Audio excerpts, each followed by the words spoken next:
Are you an investor looking for premium market opportunities? Presenting premium and exclusive service for investors by Kalkine.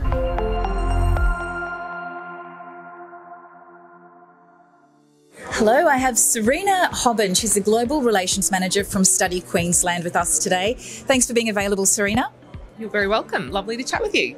Well, we're very interested to find out more about your role as the Global Relations Manager at Study Queensland. Could you help us understand what you do? Sure. So Study Queensland is the Queensland government body responsible for promoting Queensland as a premier study destination and a partner of choice for education, research and training opportunities. So my role is to work with our network of 15 business development managers located throughout our Trade and Investment Queensland offices throughout the world, and soon to be new research partnership director roles. And what we do collectively as a team is to promote Queensland as a study destination and to open doors for our Queensland education and training providers to establish partnerships and connections offshore in markets that they're interested in engaging with.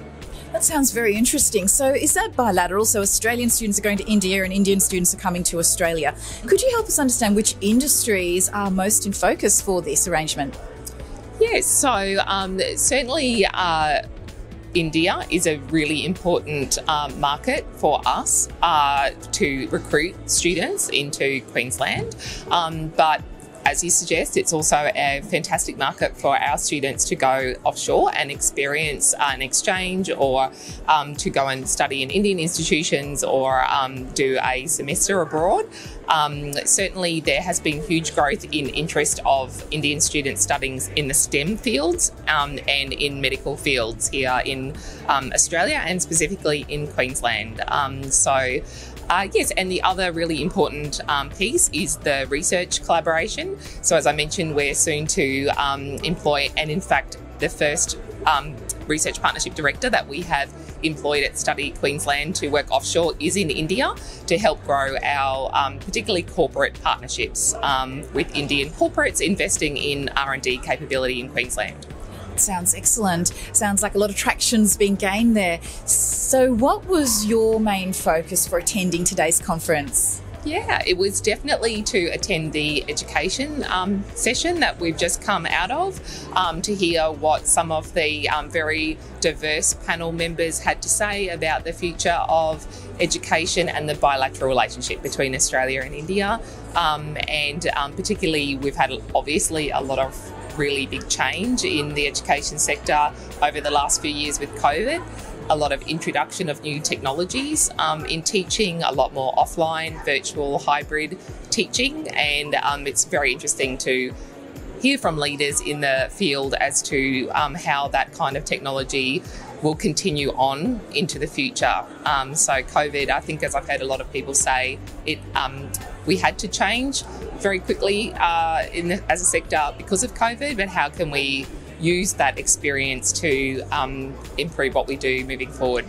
Sounds like a very interesting space to be working in, especially as, like you say, the technology is advancing and more children are getting off their phones and into immersive virtual reality type teaching as well. Yeah.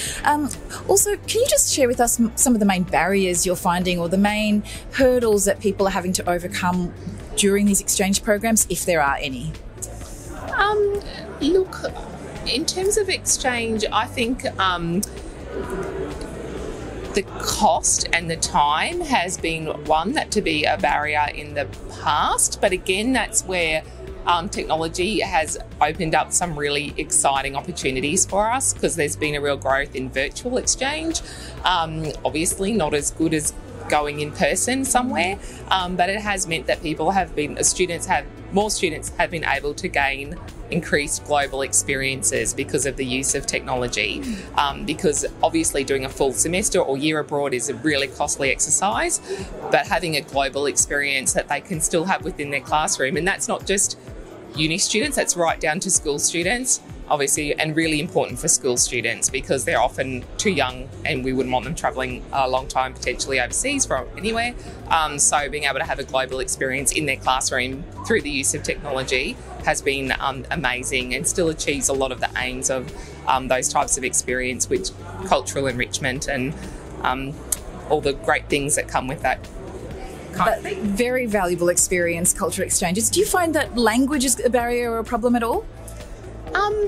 Look, it can be in some of our markets, and certainly that is both a barrier and an opportunity, because English language tuition is a really important and large sector of the industry for us. So yeah, but certainly, we tend to do those types of experiences more in with countries where the students have a certain minimum level of English language proficiency, but it's also an opportunity for our students who are studying a language to work with with another culture where it helps them to, for example, one of the biggest markets for exchange is the Japanese market, because a lot of students here study Japanese language and culture, and it helps them to develop their language skill by working with Japanese students where English is their second language, and vice versa. That sounds like the basis of great innovation where problems are turned into solutions. Thank you so much, Serena. You're very welcome.